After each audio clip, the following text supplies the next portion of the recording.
OVNI, phénomènes inexpliqués, témoignages, lumières étranges ou observations, zone parallèle, un lien avec l'inconnu.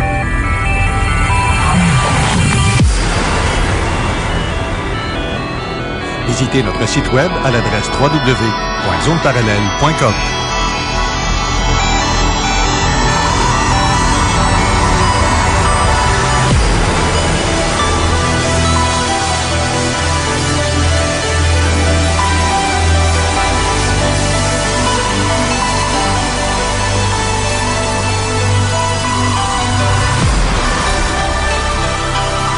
Voici Carole Lauzé.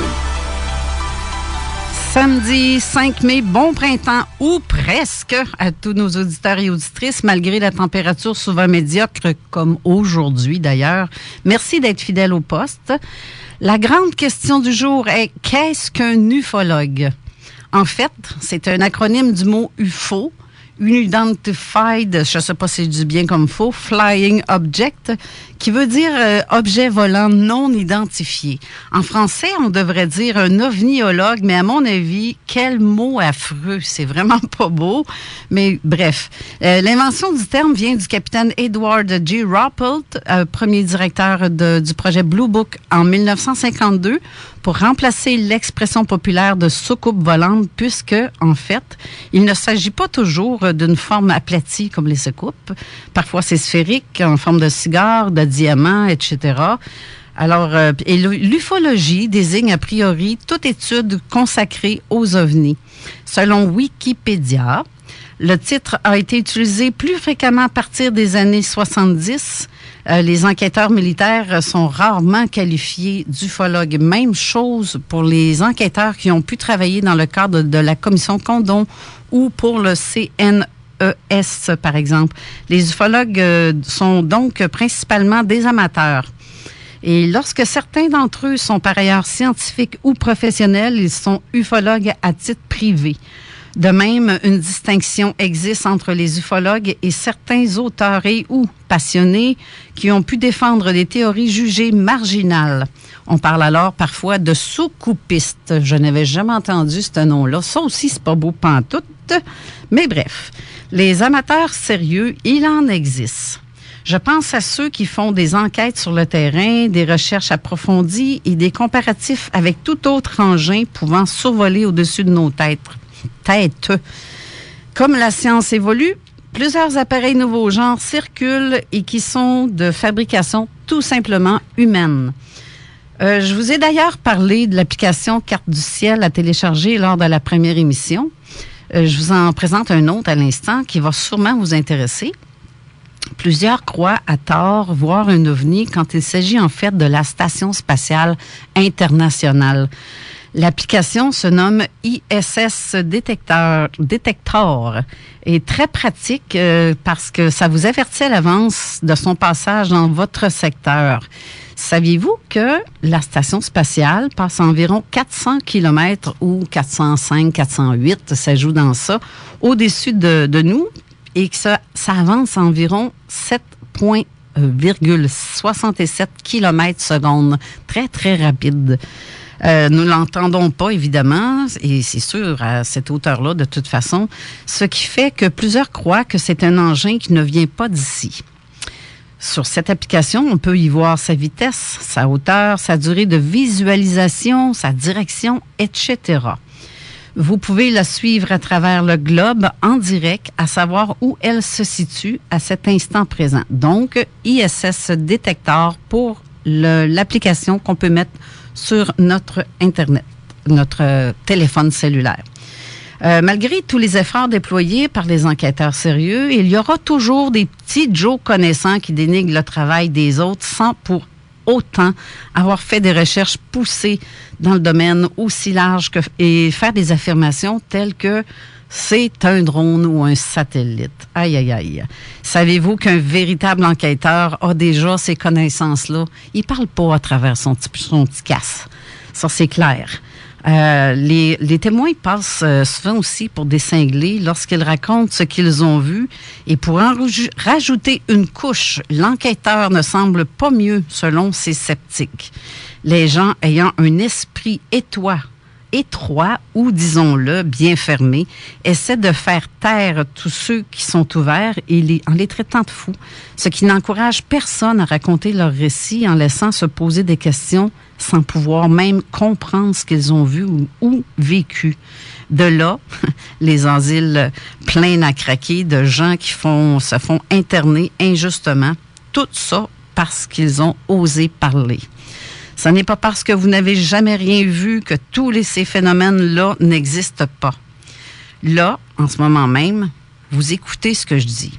Les ondes radio sont parvenues jusqu'à vous et pourtant, vous ne les voyez pas. Pourtant, elles sont là. C'est clair. Mais il est prouvé scientifiquement que l'univers est fait de vibrations et d'ondulations. Ça aussi, c'est sérieux, là. Hein?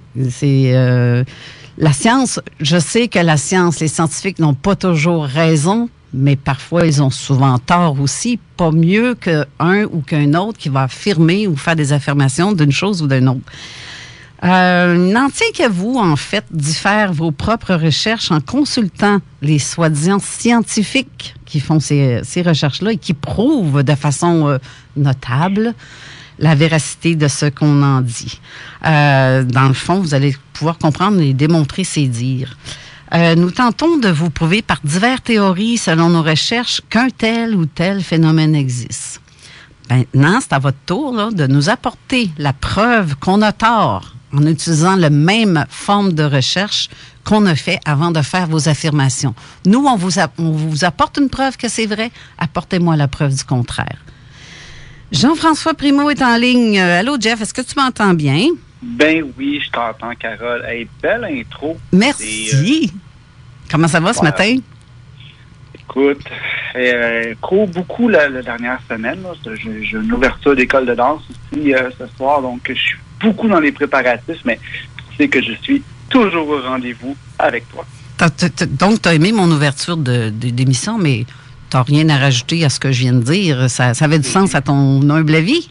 Oui, bien écoute, ça fait très, très, très du sens et je suis content que tu mentionnes encore cette vision-là que les gens ont des ufologues un peu. Puis, tu sais, sur toute réserve, là, il me semble qu'on avait tellement un meilleur débat dans les années 90 qu'aujourd'hui. J'en reviens pas. Écoute, il me semble que dans ces années-là, on pouvait clairement discuter du phénomène, que ce soit des enlèvements, que ce soit des observations de ces fameux pans-là, ou même d'une personne qui se dit avoir été enlevée. Et c'est vrai que les gens connaissent pas le travail d'un ufologue. Les gens pensent qu'on affirme à tort et à travers que c'est exactement ça. Les gens ne savent pas que ça prend... Tu sais, c'est un domaine qui est passionnant. On se rend sur le terrain. Mais première des choses, il y a un signalement qui arrive. Hein? Ça vient de où, ce signalement-là? Bon, là, ici au Québec, il faut comprendre que nous avons plus qu'une association ou regroupement qui font ce travail-là de collecter les informations des gens. Après ça, ces informations sont traitées et envoyées dans les régions respectives de ces associations-là. Et après ça, c'est envoyé à un enquêteur. Bon, je préfère plus le terme investigateur, parce qu'enquêteur, ça relève beaucoup plus du secteur de la police. Investigateur peut toujours ramener à l'investigation privée qui est reconnue ici au Canada. Et à ce moment-là, l'enquêteur nous appelle, l'investigateur, pardon, nous appelle et vient nous rencontrer en tant que témoin. Puis là, c'est à nous de prendre la donnée terrain. Donc, on cumule de l'information, cette information qui est tellement importante pour monter le dossier. En tout cas, moi, je me rappelle que quand j'étais au regroupement du Garpan, c'était comme ça qu'on fonctionnait. Et il ne faut jamais prendre un parti, déjà un parti pris. Je crois qu'en tant qu'investigateur, on se doit d'être, dans notre travail, d'être un peu critique, un petit peu réservé, parce que, on veut pas on ne veut pas influencer le témoin, et on ne veut pas non plus se faire une idée tout de suite préconçue. Il y a beaucoup de choses de prendre en considération quand on fait une investigation. Il y a beaucoup de domaines. Hein. On a les RR1, les RR2, les RR3, les RR4, puis mon Dieu qu'il y en a des RR là-dedans. On va passer là-dedans tantôt, on va faire la différence entre ça. Et qu'est-ce qu'on fait aussi quand il y a des traces au sol? On parlait du fameux cas de Falcon Lake. Je peux aussi ramener le cas de Sainte-Marie-Mont-Noir. C'est quoi une évidence qui est correcte? C'est quoi une évidence qu'on peut se servir avec la science pour montrer, voici, d'après nos rapports, voici ce qu'on a vu, voici ce qu'on a pris comme information. Et maintenant, toujours sur une base personnelle, je crois que c'est à la communauté scientifique de se prononcer là-dessus. Moi, j'ai toujours dit aux gens, sur tout respect, j'adore mon travail, je fais que prendre l'information. Il y a une autre étape qui va suivre après ça. Donc, on ne joue pas au petit Joe connaissant. Déjà que c'est un domaine qui est touché. Déjà qu'on se fait checker à la loupe, hein, on ne va pas en remettre d'autres. On ne va pas en mettre par-dessus. Et ce qu'il faut aussi, moi, je me suis rendu compte que pas tout le monde, mais une bonne majorité des témoins ont quand même il y a une intervention témoin à faire à un certain degré parce que ces gens-là vivent quelque chose. Et là, on parle de juste observer une lumière, de peut-être juste voir un vaisseau rapproché, hein, très, très, très gros rapproché. Ça peut être voir des entités, mais est-ce que ça peut être voir des entités dans un vaisseau ou voir des entités dans sa chambre? Ça peut être aussi avoir une expérience avec une entité aussi. Ça peut être avoir un enlèvement et se faire ramener dans la chambre, où ce qu'on trouve des marques aussi, des traces sur le corps. Donc, le travail d'investigation est beaucoup plus large et moi, là, je me mets dans la peau de ces personnes-là qui ont le courage d'appeler ces associations-là et de leur donner ces témoignages-là, parce que moi, il y a un monsieur qui m'a dit, il dit, Jean-François, et mon expérience, il y a des gens qui sont très agréables, d'autres beaucoup, beaucoup moins. Il m'a dit, Jean-François, écoute, depuis l'âge de 16 ans que ça dure, je n'ai jamais eu une relation avec une demoiselle, parce que la seconde que je vais au lit, j'ai un stress qui embarque. Je ne peux pas être dans une foule où il y a trop de personnes. À chaque matin, je me lève, j'ai mal à la tête. J'ai des cicatrices partout. Ils viennent pratiquement à chaque jour. J'ai vraiment, vraiment pensé au suicide souvent. Moi, quand quelqu'un me dit ça, j'ai tendance à dire que on ne devrait pas rire de ces gens-là, parce que s'il y a des gens qui... Tu sais, on a tendance à banaliser ça un peu. Puis on dit, bon, ces gens-là qui vivent des phénomènes, c'est des fous. Mais quand on compare ce que ça peut avoir comme impact sur les gens, sans aucun doute, je vais dire qu'on peut comparer ça à un viol. Donc, si c'est correct aux gens qui vivent un viol d'en parler, ben, je pense que ça commencerait à être... On doit commencer à accepter qu'il y a des gens qui vivent des phénomènes et on doit prendre ça au sérieux et de ne pas banaliser ça et au contraire renforcer et de dire bravo, vous en avez parlé. Maintenant, on va vous aider. On ne peut pas régler votre problème parce que je ne pense pas que ce soit quelque chose qui soit réglable, parce qu'il y a des gens que ça change leur vie bien, puis d'autres moins bien. Donc, il faut s'ajuster dans l'intervention qu'on va faire avec ces témoins-là. Tu me fais penser ce matin, c'est parce que je pensais parler un peu de ça. Je vais poser la question aussi en même temps à nos invités en studio qui retiennent ce mot-là. Je veux savoir si eux ont déjà entendu ce mot-là. Je te dirais le mot bilou. Bilou. Ça te dit-tu quelque chose? Est-ce que tu as déjà entendu ça lors d'une investigation quelconque où des gens ont pu te dire qu'on appelle ça des bilous? Non, c'est toute l'appellation française. Moi, je serais curieux de voir combien de points au Scrabble, ton mot. Mais ça n'existe pas, en plus. C'est ça qui est le pire. J'ai fait une vérification dans le dictionnaire. Je te dis ça parce qu'il y a un enfant de 5 ans. Ça, c'est arrivé il y a plusieurs années, là. Mais à l'âge de 5 ans, cet enfant-là se réveillait en sueur tous les nuits ou presque. Il disait voir des bilous. Il décrivait l'être qu'il y avait en avant de lui. Ah, des bilous! Oui, il appelle ça des... Eux autres, lui, il appelait ça des bilous. D'où vient le nom, je ne sais pas, mais qu'un enfant de 5 ans dise « Il y a un bilou dans ma chambre, il a les yeux verts ». Et il voit clairement le Bilou, qui n'est pas très grand, la façon dont qu'il en décrit. Bilou, c'est une petite souris grise avec des grands yeux. Et c'est dans une émission de télé à la... Mon Dieu, je pense que c'était... ça jouait il y a quelques années. Là, OK, mais moi, ce que je te parle, là, ça date d'à peu près, je te dirais, 40 ans. Il n'y avait pas cette émission-là à cette époque-là. Là. Je me demande s'il y avait encore la TV. Il y avait la TV, mais en noir et blanc. Là. Mais les émissions d'enfants, il n'y en avait pas qui parlaient de Bilou. Moi, en tout cas, je ne me rappelle pas de ça. Puis pourtant... Mais c'est parce que cet enfant-là a dit ça longtemps, là, pendant longtemps. Et je comprends pas, tu sais, il y a des histoires d'enfants qui font des découvertes ou qui se font comme vraiment traumatisés par ça, de voir des phénomènes de ce genre-là, mais il appelait ça un Bilou. Fouille-moi pourquoi. J'ai jamais entendu aucun enquêteur nommer ce nom-là, puis ou investigateur, comme tu le dis, là. C'est bizarre de voir aussi à quel point que les enfants, ils vont s'exprimer dans les plus purs des termes. Moi, je me rappelle d'une investigation, ce que j'avais demandé à l'enfant. Puis il faut tellement, tu sais, on n'est pas des psychologues, on n'est rien de ça. On n'a pas de PhD sur le mur. Fait que, tu sais, tout ça, là, avec un petit peu de retenue, tu sais. Moi, j'avais demandé au petit garçon, parce qu'il avait la misère à mettre des mots, de mettre des expressions sur ces mots.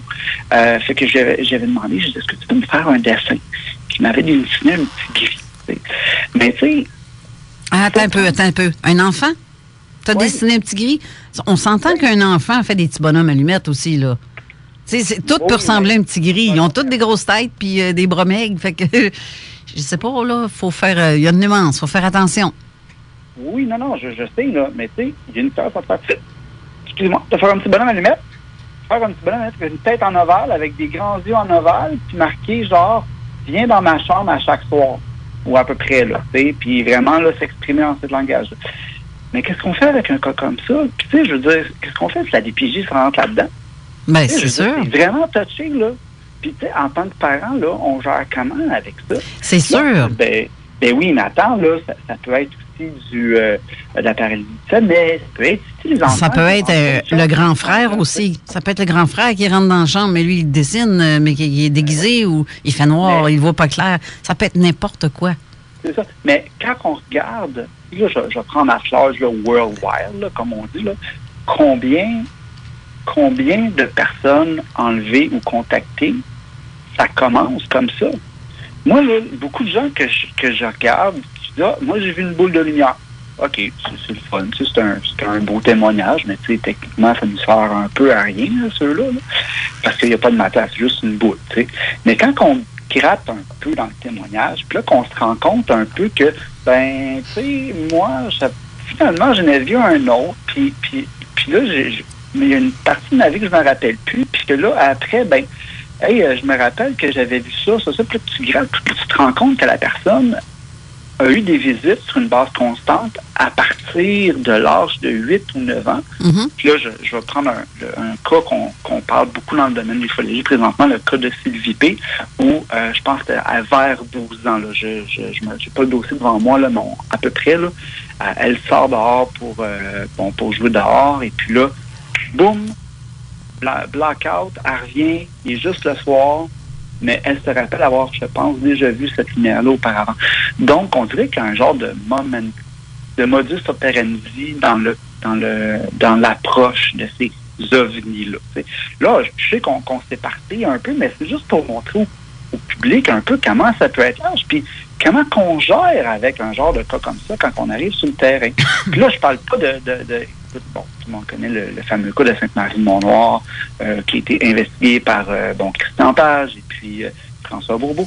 Mais il faut aussi qu'on arrive puis qu'on travaille, qu'on prenne la fameuse trace locale, on la calcule, on la mesure, puis qu'on prenne des échantillons. Eux ont pris la bonne décision d'envoyer des informations dans un laboratoire.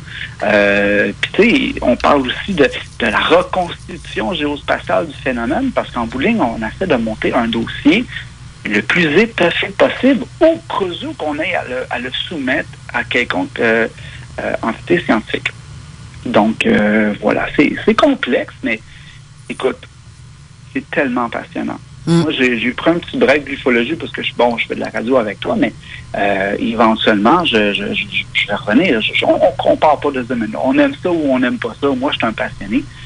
Puis c'est complexe, c'est touché, là. Ben oui, c'est complexe. Le phénomène change, évolue aussi, l'humain avance, évolue aussi, mais c'est de voir à quel point que il y a des connexions qui sont un peu partout là-dedans. Là, on parle depuis 20 minutes déjà. Je vais être obligée d'aller à une pause parce que là, mon prochain invité, on va parler tellement longtemps avec que je veux pas embarquer sur... je veux pas y mettre de la pause à tout bout de champ. Fait qu'on va faire une petite pause. Puis, c'est ça, on vous revient dans 2 minutes. Bougez pas. Fait qu'on revient dans 2 minutes.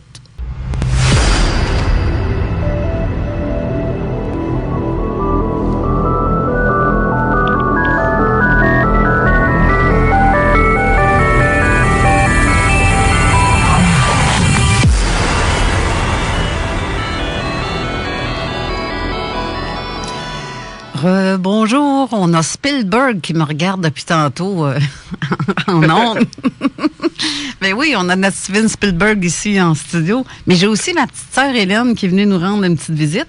Puis en même temps, elle est avec nous ce matin et elle a décidé d'offrir un petit cadeau aux auditeurs. Alors, parmi tous les messages, textes que nous recevrons, écrivez-moi votre nom par contre, parce que c'est pas évident pour moi de savoir avec un numéro de téléphone là, de qui vient le message pour que c'est ça. Comme ça, je vais pouvoir vous nommer à la fin de l'émission. Ma sœur Hélène va vous tirer un soin de pied complet d'une valeur de 70 $ à tous ceux qui donnera son nom ici par texto. Et autrement dit, ça serait un soin de pied à votre domicile ou à son entreprise qui se nomme Les Doigts de Fée, située à Sainte-Croix. Je vous garantis qu'avec un tel soin, ça va vous remettre sur le piton parce que ça sera pas long. Ma sœur Hélène est aussi auxiliaire comme familiale et sociale de métier, en plus d'être couturière professionnelle. Fait que le doigt puis la touch, elle l'a. Vous êtes en de bonnes mains, soyez-en assurés. Alors, je vous souhaite bonne chance. Puis si vous avez des questions aussi pour mon prochain invité qui est Jean Cazot, n'oubliez pas que vous pouvez utiliser le message texte au 581-500-1196, 581-511-96 pour rejoindre notre invité, Jean Cazot. Alors, justement, il en a vu de toutes les couleurs, notre ami Jean.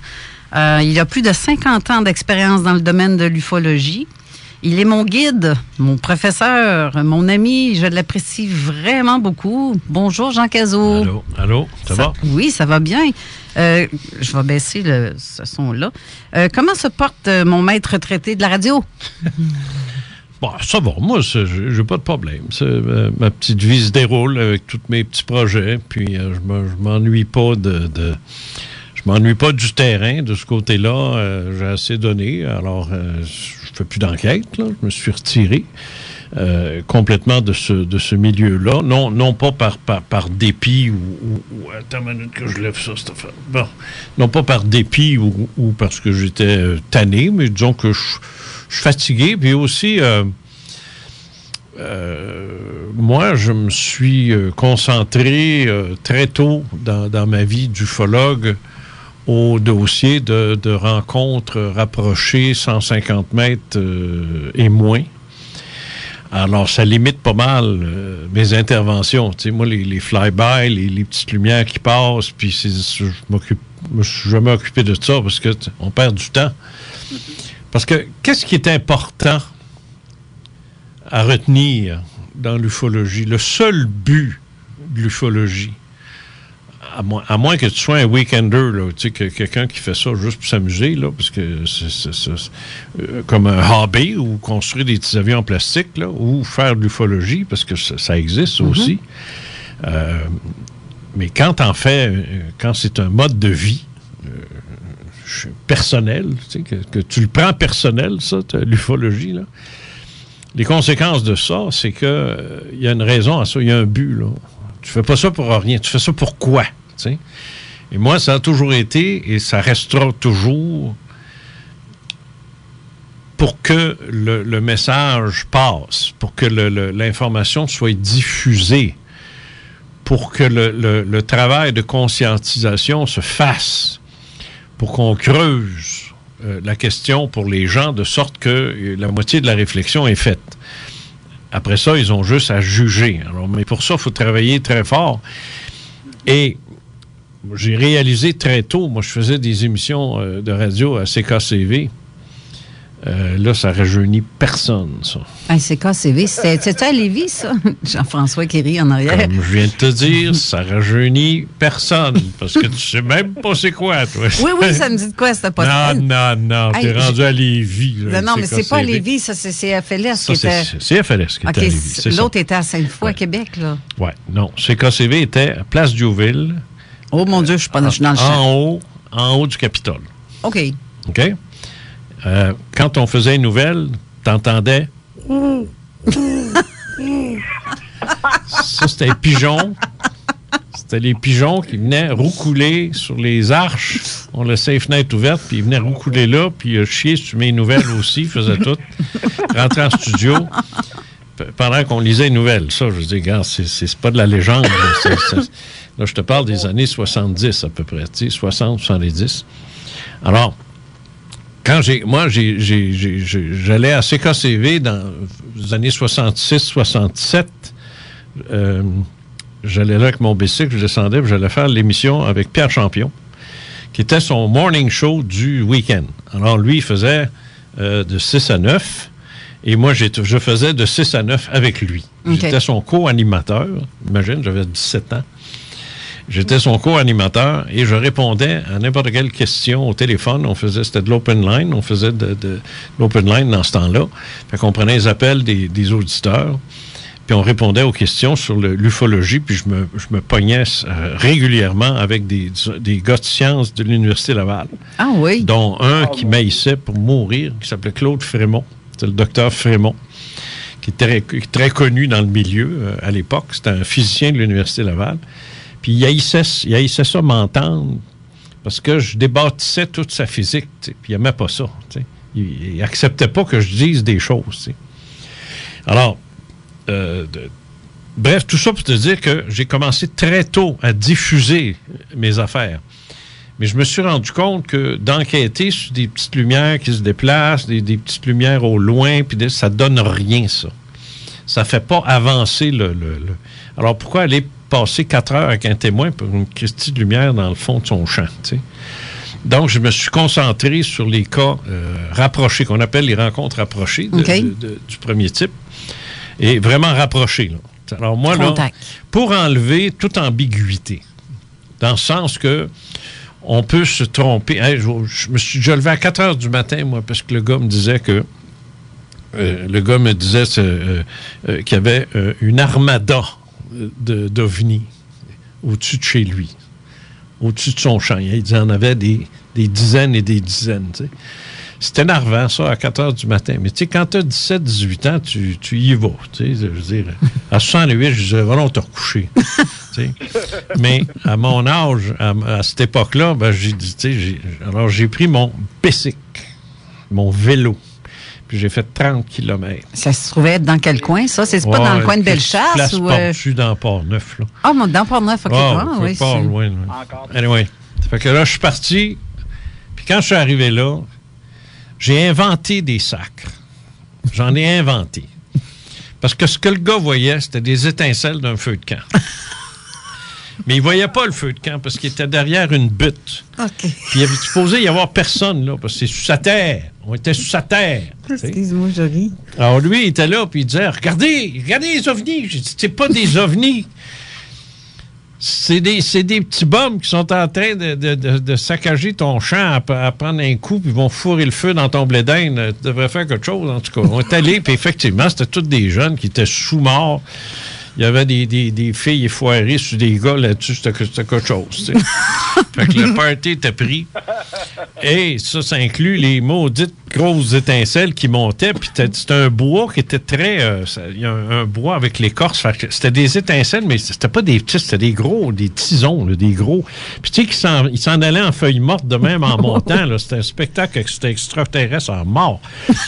Alors, ça m'a guéri vite de ce qu'on les rencontres éloignées. Alors, je me suis plus jamais occupé de ça, puis je me déplaçais plus. Je me déplaçais uniquement pour les gros dossiers, c'est-à-dire quand tu as ça d'en face, là, puis qu'il n'y a plus d'ambiguïté possible, ça vient d'ici ou ça vient pas d'ici, ou le gars ment. Moi, il fallait que l'alternative à la proposition extraterrestre soit un mensonge, un canular pur et simple. Il l'a vu, et c'est ce qu'il a vu, c'est ça, ou il me monte un bateau. Il est en train de me monter un bateau. La raison pour laquelle je faisais ça, c'est que, d'abord, premièrement, j'étais seul. Je travaillais...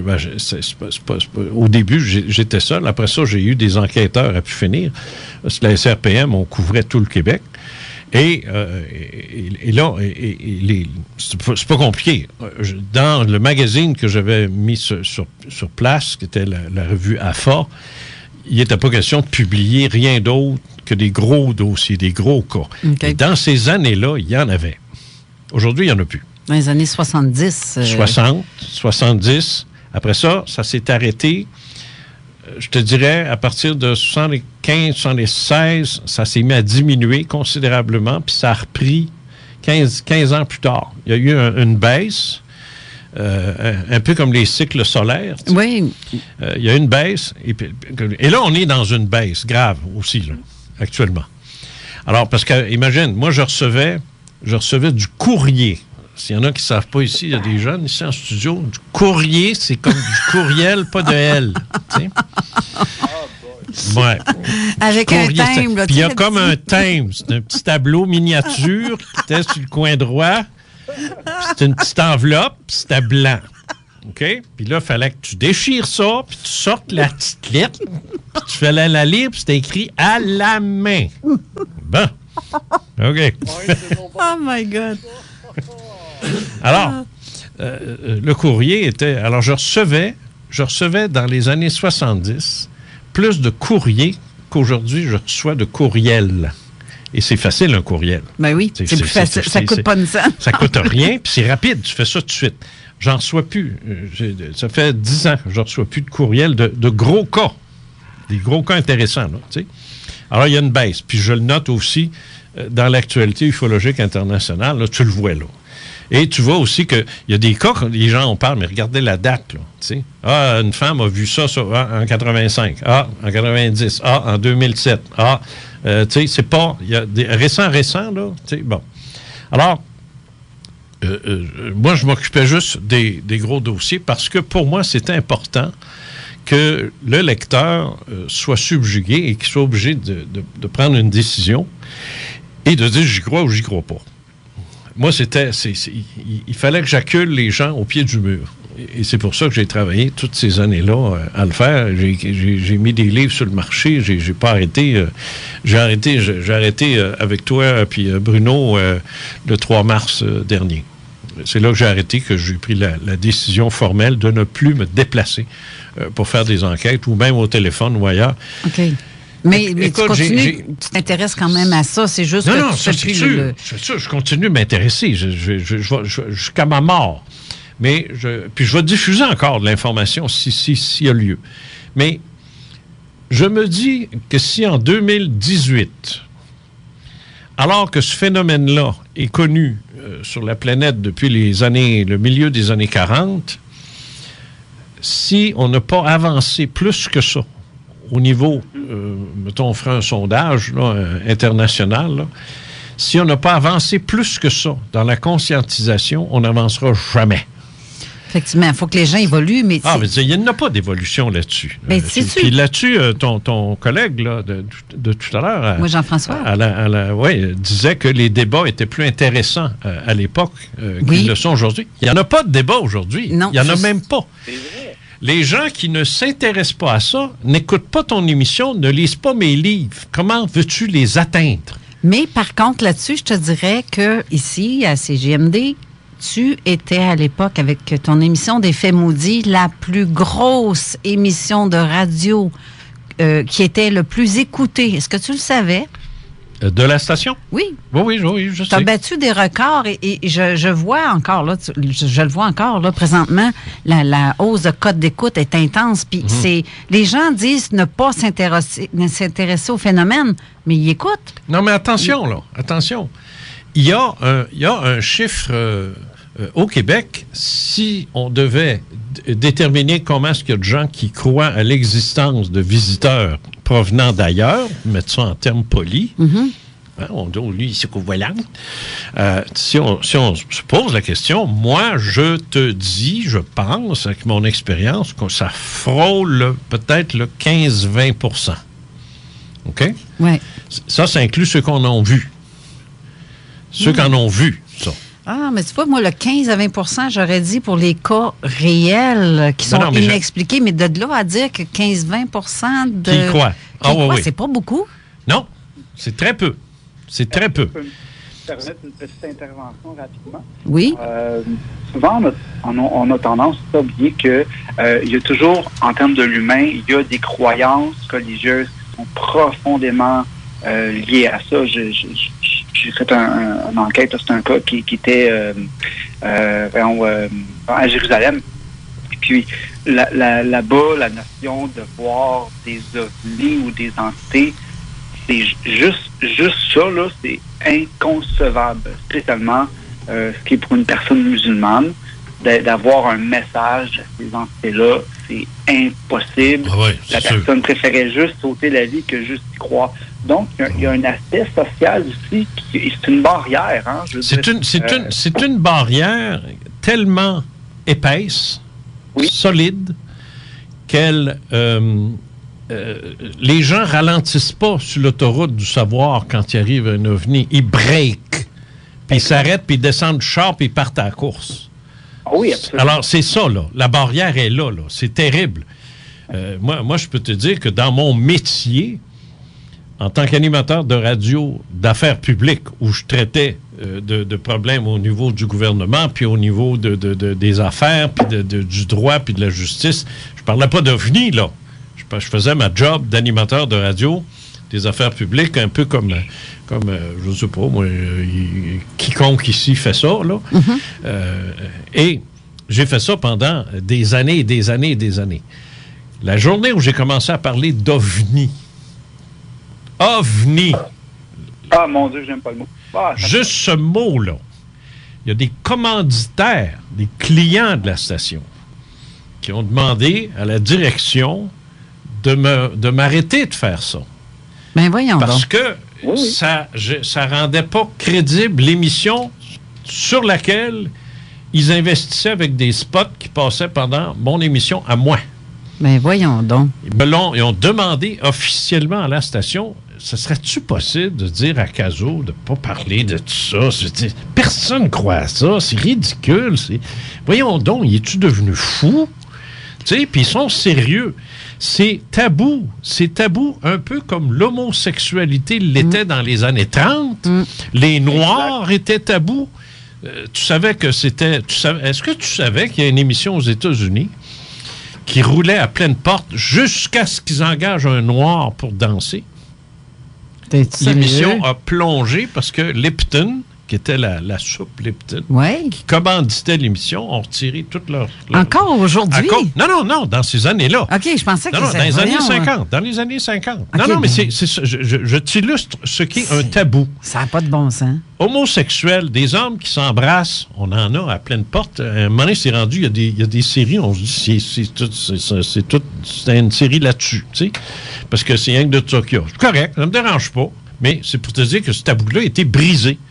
Mais il y a 20 ans ou 30 ans, 2 hommes qui s'embrassent à Radio-Canada, oublie ça. Non, c'est un fait. Oublie ça, là. C'était même criminel. Oui, ça l'était avant que Trudeau s'en mêle. C'était l'homosexualité. Savais-tu? Absolument. Avant que Trudeau passe le Bill Omnibus, en 68, 69, je pense, l'homosexualité était un crime. Je ne savais pas ça, moi. Oui. J'étais jeune encore à cet âge-là. Hein? Il y avait une série qui s'appelait Le Paradis terrestre à Radio-Canada. Oui. Le Paradis terrestre. Deux gars se tiennent la main. C'était la dernière émission de la C'est série. ça. Ce que Bruno me dit que l'émission Le Paradis terrestre, puis je me souviens de ça, il y a un moment donné, il y a deux hommes qui se donnaient la main. Ça a mis un terme à la série. Ben voyons. C'est ce qu'on appelle des tabous. Des tabous terribles, là, extrêmement solides. Ben, les ovnis sont encore comme ça, 60 ans, 65 ans après l'avènement de Arnold, là, au-dessus des montagnes Rainier dans l'État de Washington. C'est la même chose. Le tabou est le même. Par contre, ça n'a pas changé. Ça vient aussi de l'enfance, à partir de l'enfance, parce qu'encore aujourd'hui, il y a des parents qui vont dire à un enfant, « Maman, j'ai vu un fantôme dans ma chambre. » Parle pas de ça, voyons non. C'est ça. Tu vas te faire enfermer. C'est pas vrai, ça n'existe pas, ces affaires-là. Ou qu'un enfant va dire qu'il a vu soit un fantôme ou un ovni ou quelque chose du genre. Ouais. Les fantômes, ça passe. Parce que j'ai travaillé dans tout. Moi, j'ai tout fait dans ce domaine-là. Ça passe pas tant que ça. J'ai travaillé dans le paranormal, dans le métaphysique, puis je me suis occupé de réincarnation, puis aussi les maisons hantées, puis j'en ai fait et ainsi de suite. C'est le fantôme... il est mieux reçu que l'OVNI. Parce que le fantôme est plus ancien, historiquement parlant, dans le sens qu'on le retrouve dans l'Antiquité. On parlait beaucoup dans l'Antiquité de spectres d'esprits qui apparaissent, les dieux qui apparaissaient aux hommes, et ainsi de suite. Donc, cette notion-là est pas pire. Puis si grand-maman, pendant un party de famille, dit à tout le monde... Là, je voulais vous dire, les enfants, là, j'ai vu votre grand-père. Il est mort, tu sais. OK, oui. J'ai vu votre grand-père, il est venu me voir dans ma chambre. Il n'y a personne qui va rire. Exact. Il n'y a personne qui va rire. Ils vont dire, êtes-vous sûr de ça, le grand-moment, tu sais? Oui, c'était lui. Puis là, on va respecter ça. Ça ne veut pas dire que les gens vont y croire, mais ils vont respecter ça. Ça va passer. Ou ils vont penser qu'elle est en pleine démence. Oui, mais ça dépend comment ce qu'elle dit, là.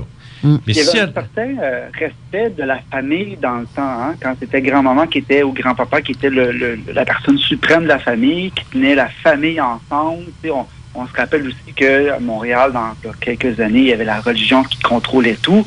Donc, il y avait cet aspect-là aussi social. Oui, mais tu fais rien si grand-maman avait dit « J'ai vu une soucoupe volante », là, tout le monde serait parti à rire. Grand-maman va me charrier, vous. Ben oui. Ben voyons donc, grand-maman, des soucoupes volantes. Grand-maman qui voit des martiens. Puis là, elle aurait ri avec tout le monde, puis ainsi de suite. Ça n'aurait pas passé. Ça ne passe pas. Les ovnis ne passent pas. Point final.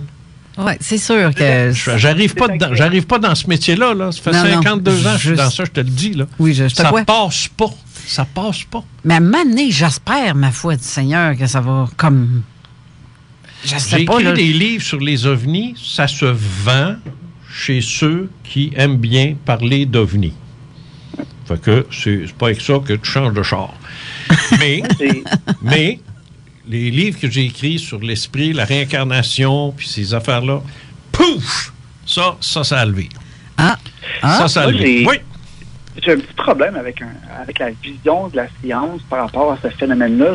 Si on recule un peu dans les années 80-90, on avait le fameux psychiatre John Mack, qui était quand même une personne très haut placée, qui a été mis sur le spotlight, qui a été capable de faire une grosse convention, ce qui a ramené beaucoup de professionnels de la santé mentale. Ils ont fait beaucoup de recherches. Il y a même un livre qui a été, après 4 jours de conférence, il y a un gros livre qui a été écrit, qui était sur, qu'est-ce qui était les enlèvements. Oui, c'est Debbie Bryan qui a écrit ce livre-là.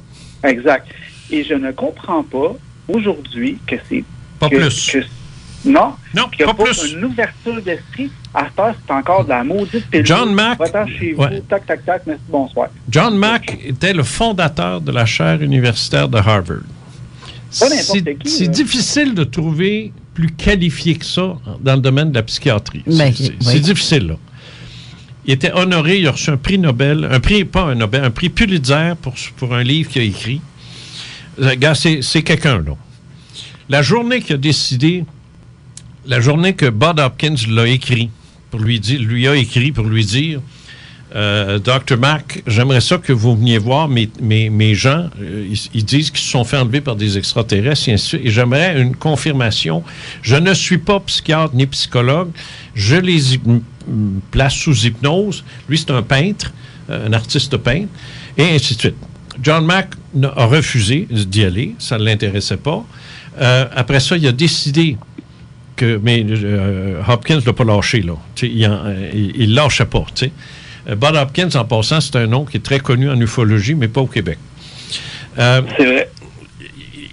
Et là, Mack a fini par y aller. Il a décidé d'y aller, voir ces patients-là.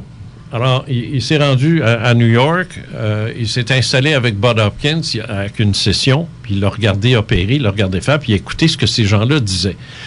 Tout de suite, au départ, Mack a fait la déclaration suivante. Je suis peut-être en face d'une nouvelle pathologie parce que mes connaissances dans le domaine des pathologie, c'est bon, il n'y a rien qui correspond à ce que je vois là. Ça, c'est pas quelque chose, il y a quelque chose qui ne marche pas là. Ces gens-là ont vécu ce qu'ils disent. C'est clair. C'est pas une maladie. Mais venant d'un psychiatre, en plus. Alors, il s'est dit, c'est une maladie inconnue. Je vais donc travailler là-dessus. Et il a remercié Hopkins, il est retourné chez lui à Cambridge. Et là, il a commencé à faire des recherches lui-même sur ses propres patients qui venaient le voir. Il y avait des chasseurs de tête là, qui allaient chercher des gens qui prétendaient avoir été enlevés. Et les gens qui venaient à son bureau, puis là, il procédait à... C'est un psychiatre, un des plus grands psychiatres américains, qui travaillait sur ces gens-là. Il a écrit un livre qui s'intitule « Dossier extraterrestre ». Ça n'en dit long. Et aussitôt que ce livre-là a sorti, tout le collège de Harvard, tous ses collègues ont voulu le foutre dehors, le traduire en justice, l'humilier, ils ont tout fait. Le recteur a ordonné à Mack de mettre un terme à ses recherches. Imagine, on est supposé être en sciences, là. Oui. Il a ordonné de mettre un terme à ses recherches. Ce qu'a fait Mack pendant 4 ans. Jusqu'à ce que le directeur de la faculté de droit de Harvard, puis si tu veux devenir avocat, puis être considéré comme être sorti de la meilleure école de droit au monde, tu vas à Harvard. Alors, imagine le recteur de cette faculté-là. Il s'est écœuré, puis il a mis en demeure toute l'université de Harvard de fermer sa gueule, de laisser Mack travailler, qu'ils avaient no ground for prosecution. Tu sais, rien là, pour l'attaquer, lui. Ils ont été forcés de le faire. Mais le recteur est allé plus loin. Il a même dit à ceux qui l'accusaient, aidez-le donc dans sa recherche. Tu sais, participez à sa recherche. C'est intéressant, ça, cette affaire-là d'extraterrestres. Tu sais, il y a quelque chose, là. Tu sais. Lawrence Rockefeller, multimilliardaire, quand il a vu ça, qui est un passionné d'ufologie, qui a rencontré Hillary Clinton et qui en a discuté très sérieusement avec elle et son mari, qu'on sait être Bill Clinton, qui était président des États-Unis à l'époque, Lawrence Rockefeller a dit à Mack, sors donc de là, tu fais rire de toi, viens-t'en avec moi, je te donne les fonds nécessaires pour partir une organisation de recherche. Tu vas être le boss, personne ne va venir t'écœurer, puis tu as autant d'argent que tu en veux pour financer toutes tes recherches, des chercheurs, des sites, de l'équipement, que c'est... No matter what, le rêve d'un ufologue. Et va de l'avant avec ça, mon homme. Il l'a fait. Il a fait passer les tests les plus ardus, les plus révélateurs sur des gens qui disent avoir été enlevés par des extraterrestres. Sont aussi sains que toi puis moi. Quoique, le sommes-nous faisant cette émission? Je n'oserais pas le dire. Mais ils sont sains d'esprit. Il n'y a aucun problème. Ils sont moins fuckés que la moitié du monde. Ils sont corrects. Le seul problème qu'ils ont, ils ont été enlevés par des extraterrestres. Et regarde, Mack a écrit 2 livres pas rien qu'un. Le deuxième Sur est ça. incroyable.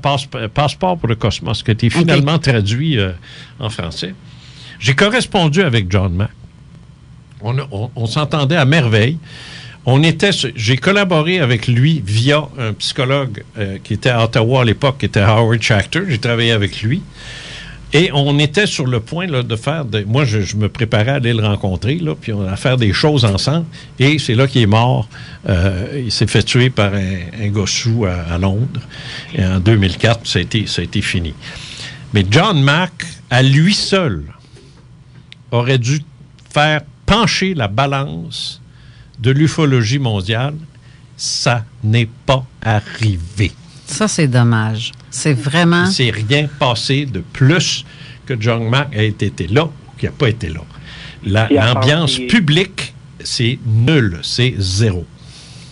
En parlant d'un autre personnage qui, d'après moi, a eu un impact considérable sur la scène ufologique, c'était M. Lear, ce fameux chirurgien qui a été capable de retirer... Oui, mais beaucoup moins, Jean-François, beaucoup moins. Oui, beaucoup moins, mais je veux dire, en termes, on fait juste prendre en considération des gens de science en tant que tel, il y a quand même eu un certain impact. Pas autant, mais je veux dire, ça commence tranquillement pas vite là, à rentrer là, dans le domaine médical, dans le domaine de la conscience, puis tu sais, d'arrêter de prendre ce fameux mot-là, ovni. Hey, ça fait peur, ce mot-là. Je comprends que ça commence, Jean-François, mais es-tu capable de m'expliquer pourquoi il y a juste Denis Lévesque qui m'invite? Ben, il t'aime bien. Non. Ben, il m'aime bien, oui, mais je veux dire, on n'est pas des grands chums, là. Puis c'est pas commandité, cette affaire-là. Là, je veux dire, je le paye pas, puis il me paye pas.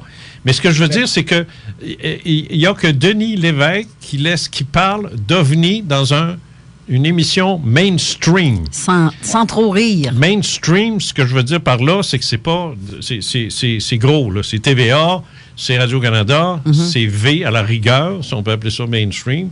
C'est V. Ensuite de ça, c'est... les grosses stations de radio là, québécois, les grosses stations. Le Journal de Montréal, de Québec, Le Soleil, La Presse, Le Devoir, ça, c'est du mainstream. Il en parle jamais, J-A-M-A-I-S, jamais. Sauf Denis, c'est le seul. C'est le seul. Est-ce que c'est normal?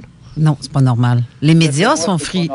Ben non, c'est pas normal. Les médias sont frileux parce que, justement, comme tu parlais tantôt, les publicitaires, ceux qui font la publicité, vont-tu vouloir embarquer dans... merci à Raël pour ça. Un gros merci. Oui, un gros merci à toutes les zigotos qui se sont amenés en ondes avec des déclarations ridicules, des folies. On a eu notre lot au Québec. Dont Raël, évidemment, qui a été le pire, et qui fait que à l'émission Le Tricheur, chose Jaudoin, à un moment donné, pose la question, tu sais comment ça marche, ça, il y a des questions. Qui est l'auteur du livre Certitude ou fiction sur les objets volants non identifiés? Moi, je suis là, j'écoute ça comme un codin. Puis là, je lève la main, je dis, c'est moi, Christ.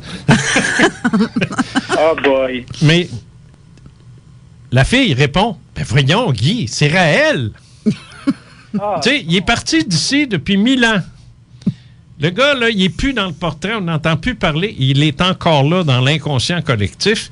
Et quand tu parles d'OVNI, d'extraterrestres, tu es un raélien. Ben, oui. Bon, sais-tu que j'ai déjà été approchée par eux?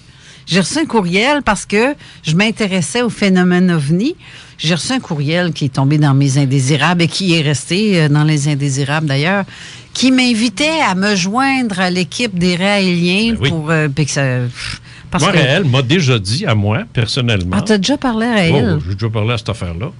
Il était assis avec son habit de sofa de chez Ikea, là. Puis j'ai juste demandé, j'ai juste dit que je faisais par qui j'étais, je faisais ci, je faisais ça. Il m'a regardé avec un mépris typiquement français, puis deuxièmement, typiquement raélien. Personne ne voit d'OVNI ou d'être extraterrestre sans que je le sache. Ben voyons. Là, la pensée, va donc chier, m'est venue très fort très fort. C'est venu très, très fort en dedans de moi. Très fort. Mais je suis un gars poli, je ne l'ai pas dit. Je le dirais même pas en honte. Mais je ne l'ai pas dit. Tu viens de le faire. J'ai-tu fait ça? J'exige une... je veux qu'on... On va faire un bip. Oui, je veux un bip. Je veux pas qu'on m'entende dire qu'il m'a fait chier, le gars. Parce que vraiment, là j'ai compris à qui j'avais affaire. Là, Mais ça a tué l'ufologie, ça. Bien, sûrement. Ça l'a tué, ça l'a achevé. L'autre affaire qui l'a achevé, ça, les gens sont pas au courant de ça, mais ici à Québec, c'est lorsqu'il y a un type qui a dit qu'il s'était fait assurer par une compagnie d'assurance que s'il se faisait enlever par des extraterrestres, il recevrait une somme. La presse. Arrête. Non, j'arrête pas. C'est sérieux? Oui, la presse de Montréal l'a joué. Ils l'ont joué, ça. J'ai jamais entendu. Oui. Ils l'ont joué, puis ils l'ont joué fort. Non, mais... Quand ça a sorti, puis que le gars a ri des journalistes, puis qu'il a dit, c'est pas vrai, je vous ai eu, vous êtes tous... Moi, je me souviens très bien, c'était un dénommé Samson, je pense, c'était le rédacteur en chef de la presse, en tout cas, un des gros noms de la presse.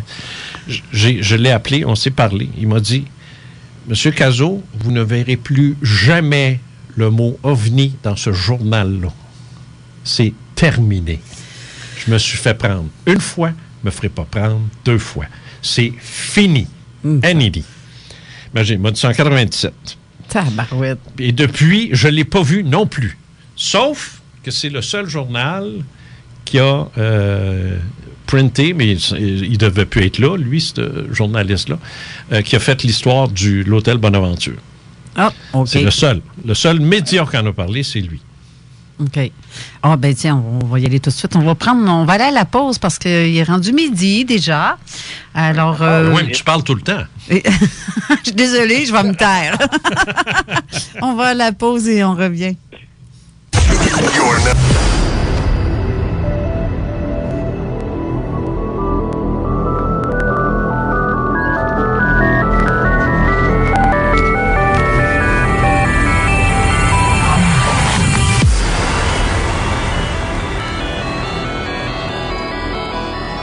Salutations en même temps aussi à mon ami, notre ami Jean Morissette qui nous écoute.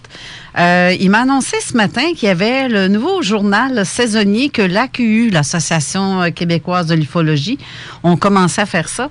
Il va être disponible à partir de samedi prochain, soit le 12 mai.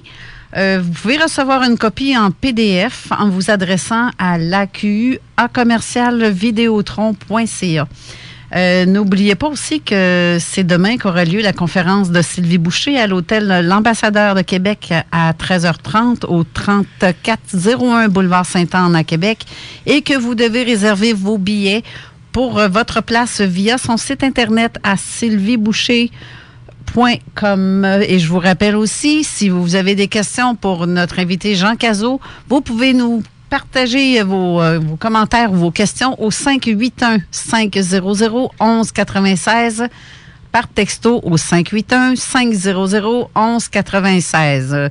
On parlait de quoi tantôt, mon beau Jean? Je veux juste finir un point, puis après ça, je vais te laisser aller sur tes questions, mais il y a un point important que je veux amener aussi.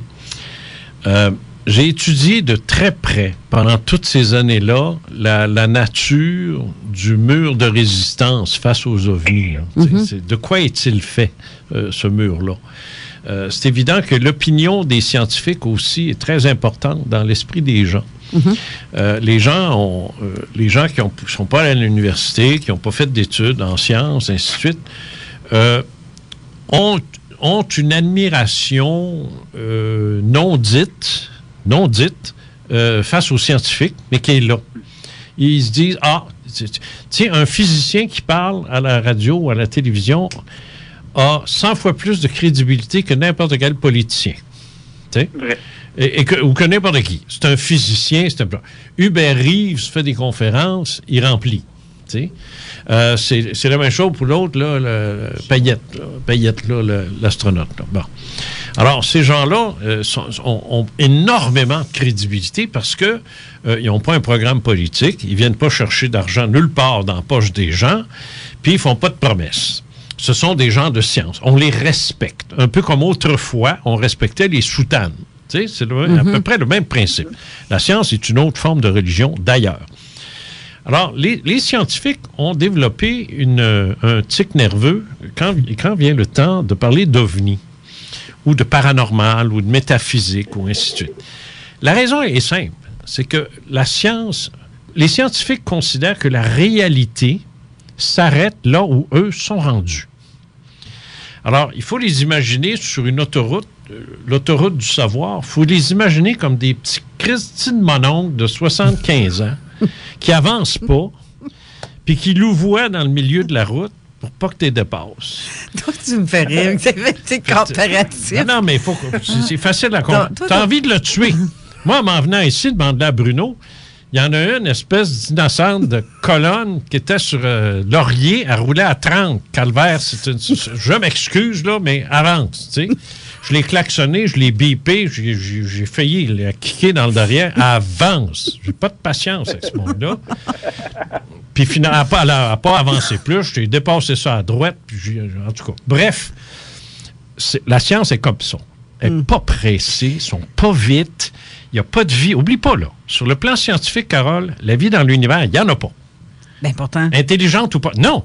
Sur le plan scientifique, j'ai dit. Oui, c'est ça. Il n'y en a pas. Les pouvoirs psychiques de l'homme, oublie ça, ça n'existe pas. Il n'y en a pas. La réincarnation, oublie ça. Même la vie après la mort, oublie ça.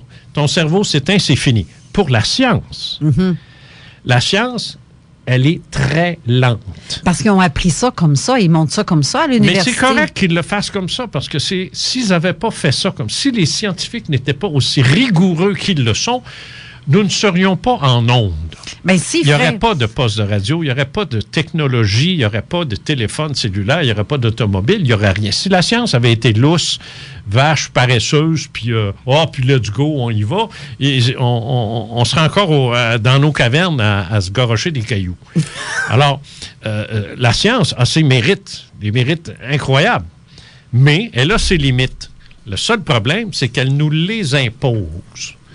C'est ça le problème. Ouais. Alors, si tu demandes à Payette, si tu réussis à y voir la face avec ses cheveux, là, si tu lui demandes... c'est parce que je l'aime pas, hein? Si tu lui demandes ce que c'est que l'affaire des ovnis, ben, tu sais la réponse qu'elle va te faire. C'est des bouseux de campagne qui, le soir, se promènent puis voient ça. Alors, nous autres, c'est pas... C'est quelque chose qui te... fait que, non. Moi, je l'aime pas. J'en ai les yeux. Bon. Et c'est la même chose avec l'autre, là, le porte-parole du planétarium, là, qui est... je sais plus son nom. Comment tu l'appelles, là? Chastenay. Chastenay, oui. J'y ai demandé, moi, carrément. À TVA, on était en entrevue, puis il était là, puis j'étais là, puis on parlait d'extraterrestres. Puis il s'est mis à se moquer du monde, à se moquer d'eux autres. Les paysans du Moyen-Âge voyaient des croix dans le ciel. Ben aujourd'hui, ils voient des ovnis. Tu sais, c'est prendre le monde pour des épais. Pour des épais.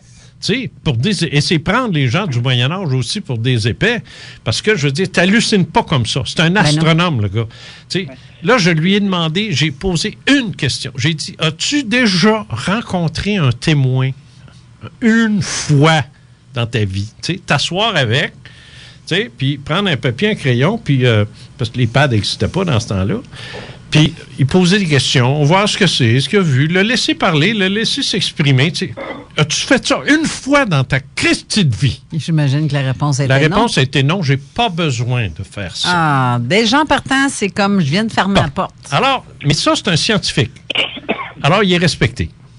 C'est regrettable, il est respecté. Donc, ça, c'est la première raison du résistance. L'autre résistance, c'est l'ignorance.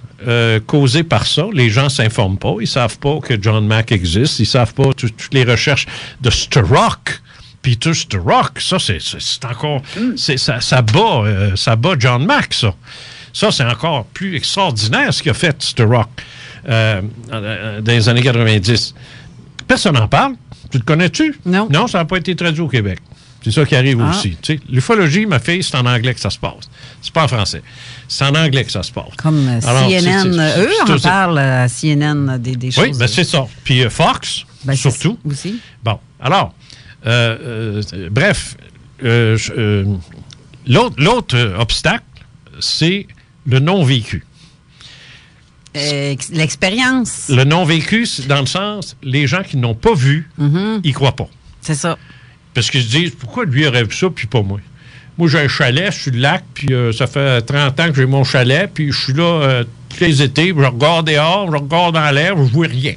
C'est réglé, ça n'existe pas. Monsieur n'en a pas vu, donc ça n'existe pas. C'est ça. Ça, c'est la norme. La norme, ça, c'est pas québécois, ça, c'est mondial. C'est ça. Alors, il y a du chemin à faire. Moi, je suis fatigué.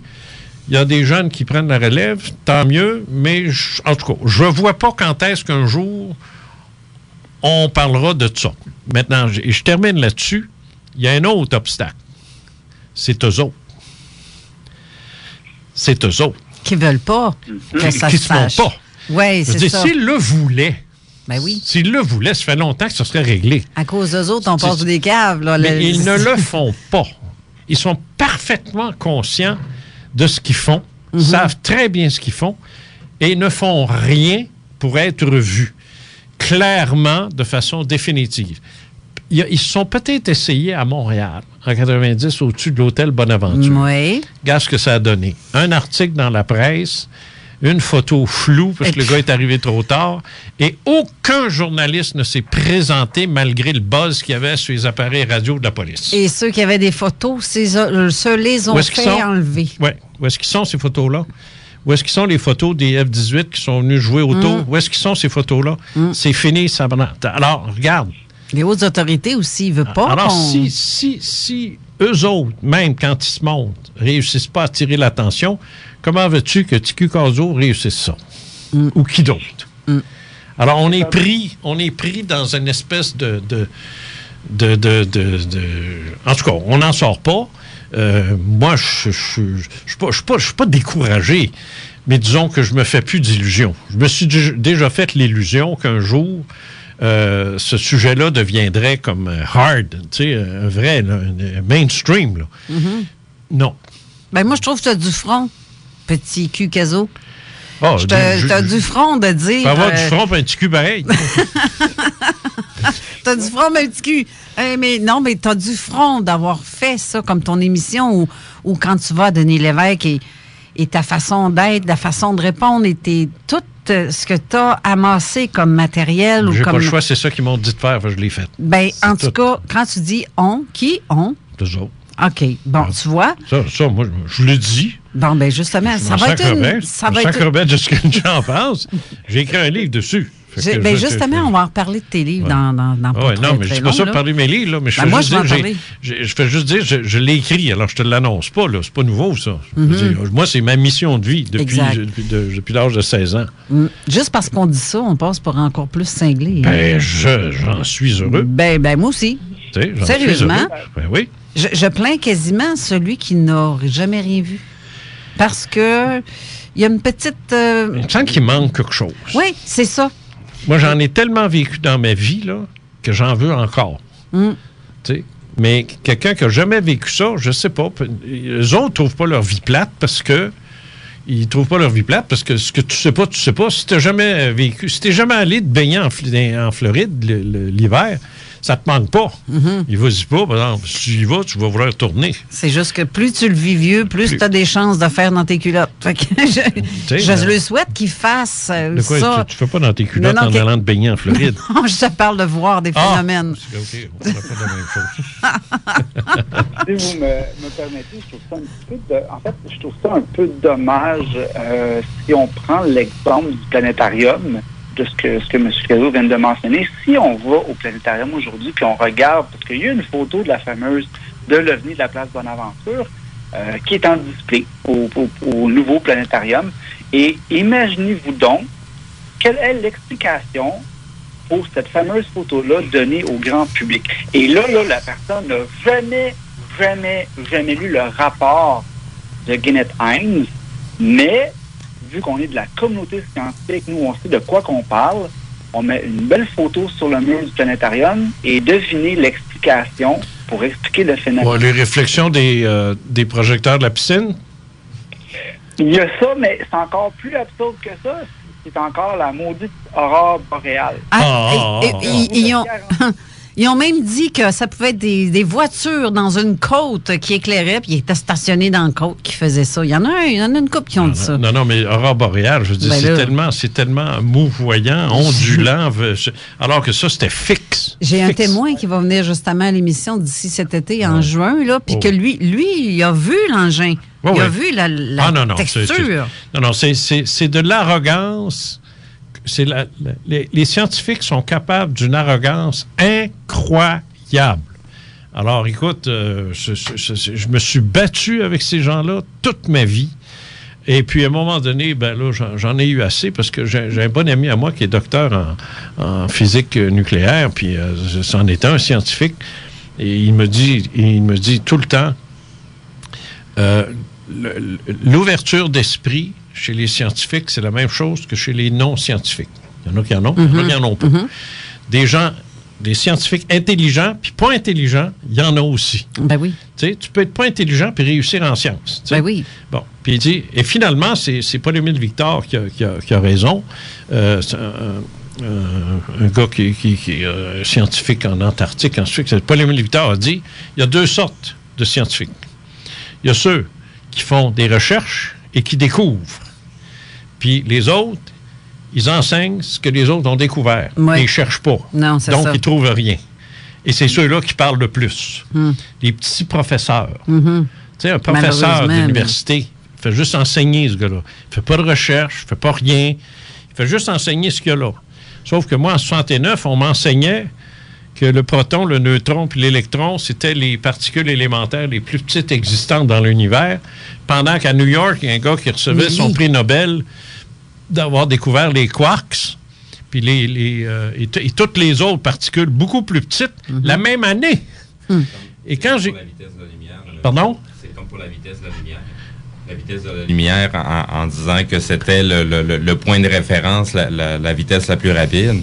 Puis avec les expériences au CERN, cette vitesse-là a été brisée. On peut aller encore plus vite que la vitesse de la lumière. Sauf que c'est récent, ça. Oui, et moi, ce que je veux dire, c'est que l'affaire des quarks, c'est en 69. Puis dans les cégeps, ils enseignent encore que ils n'en parlent même pas. C'est ça que je veux dire. Dans les écoles secondaires, on n'enseigne pas encore. Peut-être là, maintenant. Mais dans les années 90, on n'enseignait pas encore sur les quarks. Alors, c'est comme... Alors, le prof de physique, là, il est nul. C'est un noix, ce gars-là, ou quoi? Ou c'est le ministère de l'Éducation, ou c'est qui, là? C'était les études d'époque, hein? C'est comme encore la théorie d'évolution humaine. Tu sais, je veux dire, à un moment donné, là, c'est parce que, tu sais, on regarde d'autres théories, des gens... ça évolue, je veux dire, on peut pas juste avoir cette théorie de l'évolution-là, là. Il y a d'autres choses autour de ça, puis on dirait qu'il n'y a pas d'upgrade qui sont faites sur ce qu'on enseigne dans les écoles. Tu sais. Non, il n'y a pas d'upgrade dans les écoles, puis il n'y en a même pas sur le plan scientifique. Encore hier ou avant-hier, moi, j'ai toujours dit que la vie dans l'univers existait parce qu'il y avait des planètes. Je me souviens de Frémont qui me disait, on n'a même pas la preuve qu'il y a d'autres planètes. Aujourd'hui, on le sait qu'il y en a. Les exoplanètes, on en trouve. On prend ça à pelle. C'est ça. Puis à l'époque, ils disaient non, c'est ça. C'est ça. Les scientifiques, ils disent ce qu'on pensait impossible est une réalité. Soudainement, on réalise que la vie multicellulaire existe depuis 1 milliard d'années, de plus que ce qu'on pensait. Ils se sont juste trompés d'1 milliard d'années. Comme, oups! 1 milliard d'années, la grosse erreur. Ça veut dire que moi, si j'avais dit dans les émissions Les Faits maudits il y a 3 mois, saviez-vous que la vie multicellulaire existe depuis 1 milliard d'années plus vieux que ce que la science enseigne? Il m'aurait traité de fou. C'est vrai, ça. Il aurait dit, caso encore, ces affirmations qui n'ont pas d'allure. Sauf que 3 mois après, il aurait dit, oups! T'avais raison. Oui, je ne l'aurais pas dit parce que je ne connais pas ça, puis c'est pas mon domaine. Mais ce que j'essaie de dire, c'est que il ne faut jamais perdre de vue que chaque découverte scientifique est la preuve qu'ils avaient tort avant. Bien, c'est ça. C'est comme de dire dans le temps qu'il dit. Alors, ça, c'est le petit mononcle sur la route qui n'avance pas, là.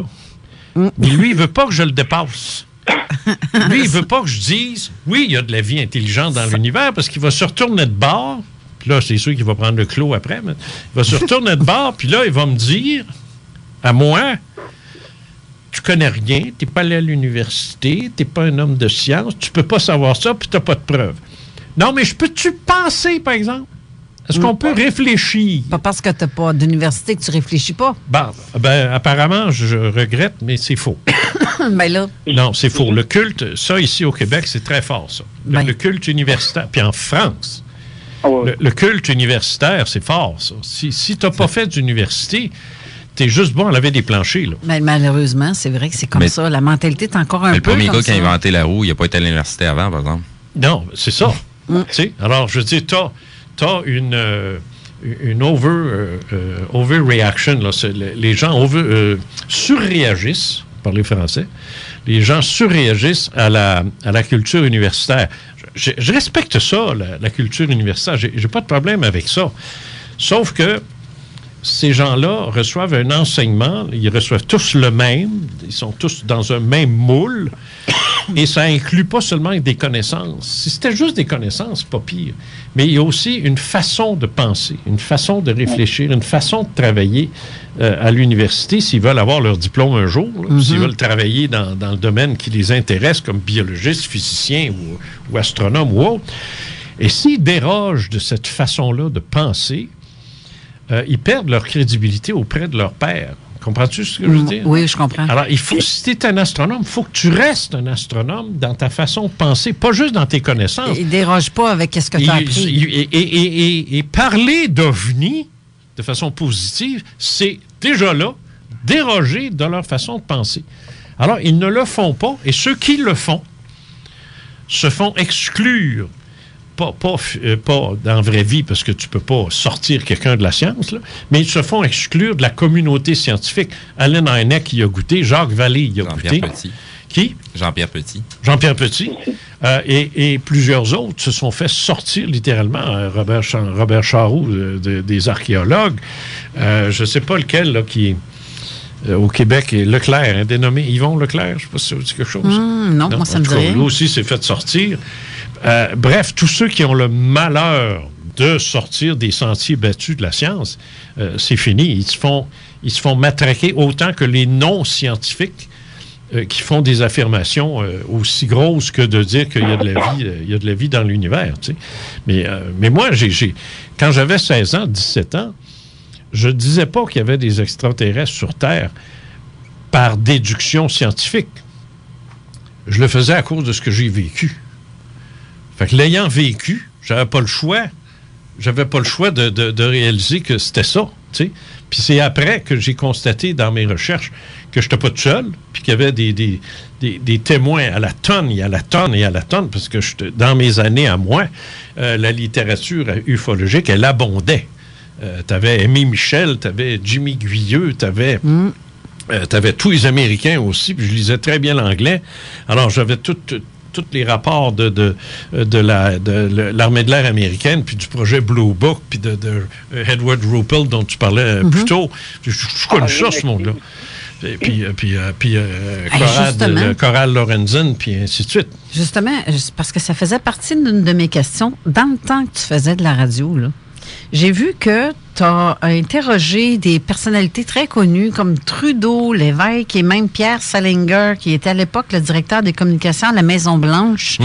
Est-ce que c'était dans le but ufologique? Non, pas du tout. Pas du tout? Non. Tu n'as jamais pensé à poser des questions justement à des... Je l'ai fait à deux. Je l'ai fait au ministre Donald MacDonald, qui était ministre de la Défense, dans le gouvernement Trudeau. Je l'ai fait en conférence de presse à la base militaire de Valcartier. Okay. Et puis, il m'a chassé de son champ d'intérêt comme si j'étais une mouche. Sa réponse a pris 10 secondes. We have no interest in UFO. Next. Okay. Next. Ben, tu vois, hier, ça s'est réglé tout de suite. Hier, j'ai parlé avec un homme qui est retraité de l'armée, justement, puis je posais des questions comme ça, à la va-vite, là, dans le sens de côté secret, top secret, etc. Il m'a classifié comme... Il était quand même assez... lui, il a été obligé de signer un papier. Ah, ben oui. Comme quoi, comme la plupart de tous ceux qui sont dès dans... que tu es militaire, c'est fini. Là. C'est tu ça. ne peux plus rien révéler. Tu ne peux même pas donner l'heure à un civil. C'est ça. Tu as confidentiel, comme il expliquait, puis tu as secret, ensuite top secret. Oui. Mais... Et puis il y a above top secret aussi. OK. Above top secret. Ah, Oui. Above. Au-dessus de au-dessus top de. secret. Mais tu vois, le top secret, pour moi, c'était vraiment le top Non. en partant. Là. Non. Il y a plus haut que ça encore. Ah bon? Il y a au-dessus du dessus. Oui, puis il y a highly classified, puis il y a toutes sortes de... Puis il faut savoir à qui on s'adresse aussi, au Canada, aux États-Unis ou en Angleterre, là, parce qu'il y a 3 dénominations différentes. Là. Mais above top secret existe au Royaume-Uni. Je me rappelle plus son nom, là, parce que je l'ai oublié, mais en tout cas, on m'a expliqué ça, là, que ça, c'était vraiment là, au-dessus et que les UFO stories are above top secret. C'est drôle parce qu'il me dit hier, en plus, que, tu sais, Paul Hellyer, l'ancien ministre de la Défense, c'est ça. Il dit, il passe pour un fou pour dire ce qu'il dit là. C'est ça. Mais ce que je vais te dire là, c'est vrai. Oui. Mais c'est juste qu'il laisse aller parce qu'il passe pour un fou. J'ai eu un lieutenant-colonel. Moi, j'ai travaillé avec un lieutenant-colonel des Forces armées canadiennes qui a été dépêché dans le Colorado, à NORAD. Et sur place, il y a une équipe. Et la seule chose que j'ai su, c'est que tous ceux qui s'occupent du phénomène OVNI, mais qui ne s'appelle pas comme ça là-bas, c'est UO. C'est Unidentified Object, pas flying, mais object. C'est comme UFO, pas d'F. Okay. C'est des UOs, avec un S. Les documents et le mot de code est toujours précédé de Blue. Ah. Alors, le Blue Book, on s'en souviendra, en 1948, mais il y a aussi d'autres choses. Ça peut être Blue Moon, ça peut être Blue Sea, ça peut être n'importe quoi, mais il y a le mot Blue dedans. Lui m'a dit que c'est ce qu'il avait noté dans les années 80. 80. Est-ce que ça existe encore? Je ne sais pas. J'ai aucune idée. Mais c'est la preuve que le gouvernement américain a menti, parce qu'en 1969, l'armée de l'air américaine a envoyé un communiqué de presse disant que suite aux investigations faites par la commission Condon, qui est une vraie farce, il mettait un terme à toute leur recherche sur les ovnis. Donc, il fermait Blue Book en 1969. Il fermait tout ça et qu'il ne s'intéressait plus du tout au phénomène ovni. C'est complètement faux. Parce qu'on a vu, puis encore récemment, on a vu des documents déclassifiés de l'armée de l'air américaine où ils traitent de la question. Ça n'a pas arrêté parce que les autres ont arrêté. Ils ont arrêté de le dire. C'est ça qu'ils ont fait. Ils ont arrêté de le dire. Pareil comme le projet Stargate où ils ont arrté de le dire. On va être obligé d'aller.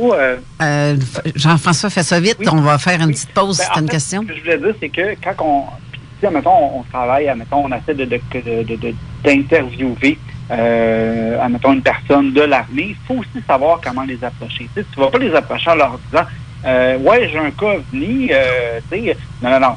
Il faut que tu parles le même langage qu'eux. Il faut que tu parles de fast walker, il faut que tu parles de différentes appellations si tu veux te faire comprendre par eux. Mm-hmm. Ça arrive souvent que c'est eux qui vont communiquer avec nous directement. Ouais, on n'a pas à courir après eux autres. Sur ce beau belle petite parole de notre prochain invité qu'on va voir un petit peu plus tard, Steve Zuniga, on va à la pause et je veux vraiment qu'on parle des livres de Jean Cazot.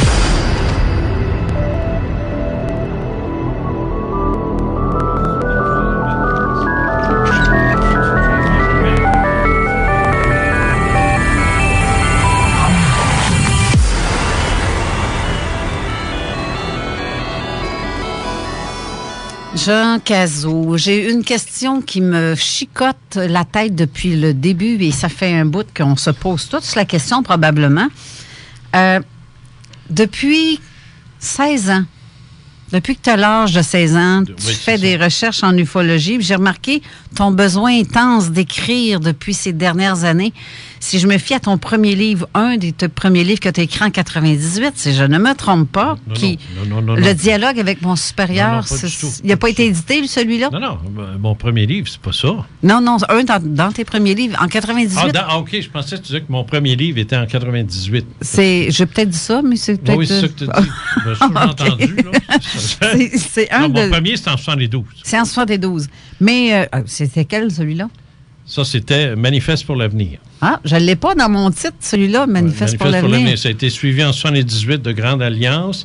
Après ça, en 81, de Dossier OVNI au Québec. Après ça, là, j'ai eu un long silence. C'est revenu en 97 avec Les Extraterrestres, que j'ai publié avec ma femme. Et puis après ça, ça nous emmène au dialogue avec mon supérieur immédiat. OK. Puis après ça, donc, j'en ai à peu près sorti une vingtaine. Il y a Certitude ou Fiction. Ça, c'est le premier de la série que j'appelle Québec Livre. OK. Et si la Terre n'était qu'un jardin d'enfants Ça, il a aussi? suivi tout de suite après, c'est ça. Ça, c'est la série 2010 en montant. OK. Ensuite, en 2011, tu as L'École invisible. Oui. Tu as aussi... Ce dont je n'ai jamais parlé. Ouais, c'est ça, ce dont je n'ai jamais parlé. Les Ça aussi, intelligences supérieures. Puis, ça se trouve être comme pas des trilogies, mais des suites à ou à date.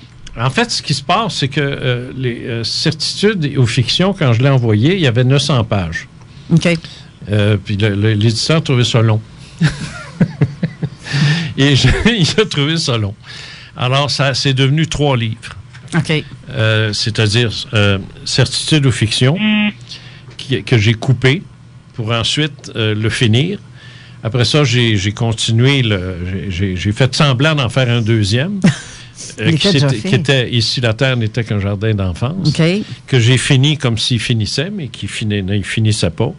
Puis après ça, ça a été ce dont je n'ai jamais parlé. Je me suis servi de ce qui restait pour le starter, celui-là, et le compléter aussi. Alors, c'est la crise de folie qui s'est passée en 2010 quand on m'a dit de reprendre le combat, tu sais, OK. parce que j'avais arrêté. Et là, on m'a dit de reprendre. Et j'ai repris, puis j'ai eu tous les signes qu'il fallait pour ça.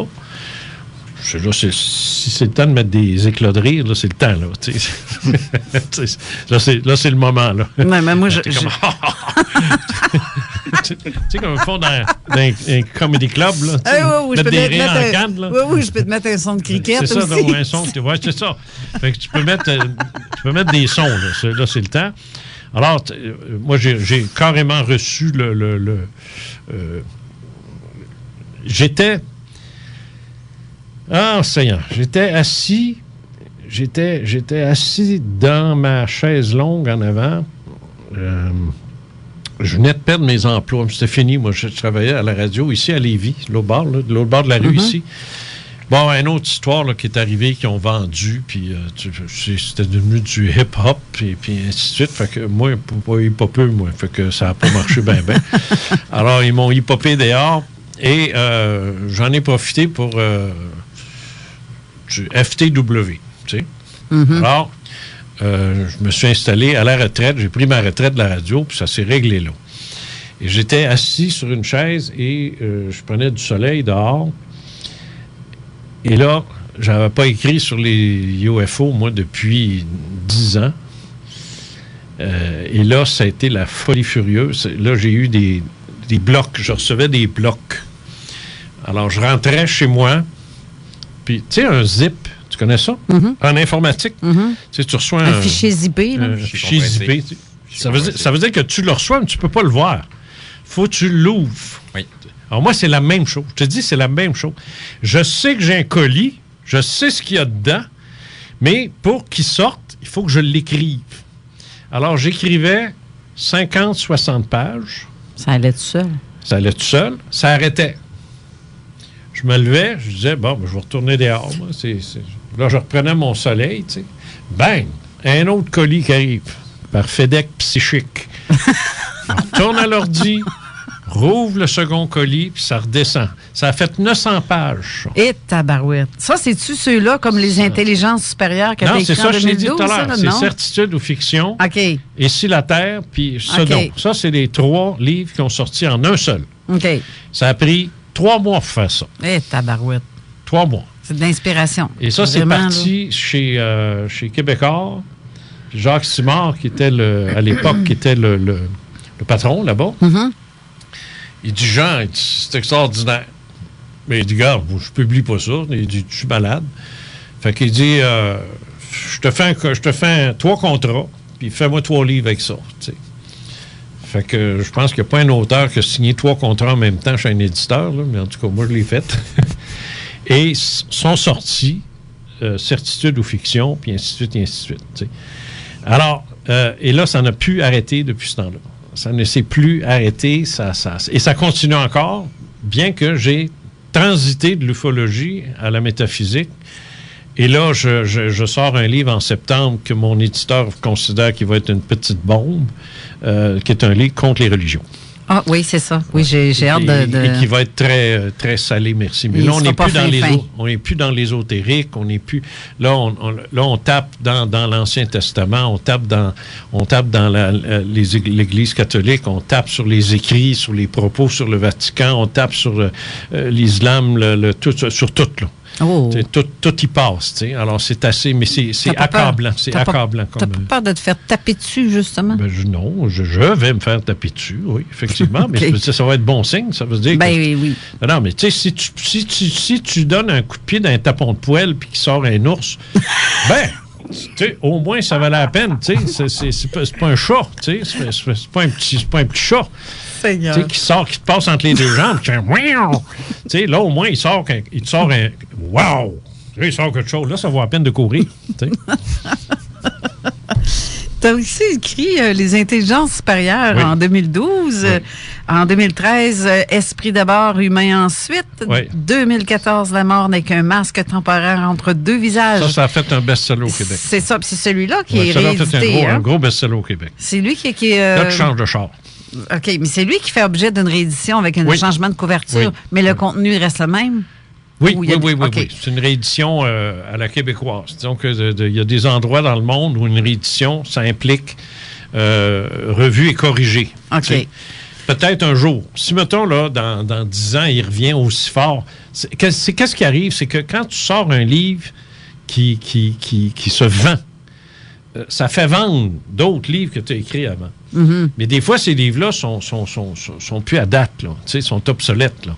Okay. Alors, si tu veux le ressortir, là, il demande à l'auteur de le revoir, de le corriger, de l'adapter à l'année que tu es rendu. Okay.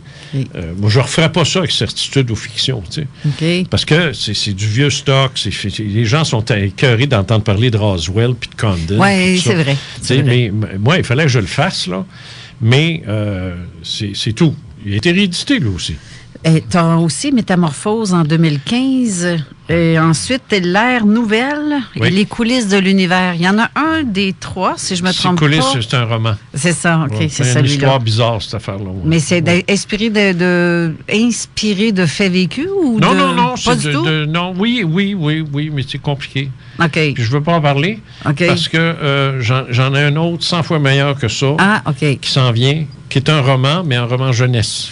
Mais comme celui des révélations spectaculaires et sur les faits maudits en 2016. Oui, ça, c'est des rencontres spectrales, ça. Est-ce que c'est des cas vécus de ceux que tu as invités à l'émission? Non, ça n'a aucun rapport parce qu'il est sorti bien avant que l'émission commence. Je me suis servi du livre pour donner le titre à l'émission et non pas l'inverse. Ah, OK.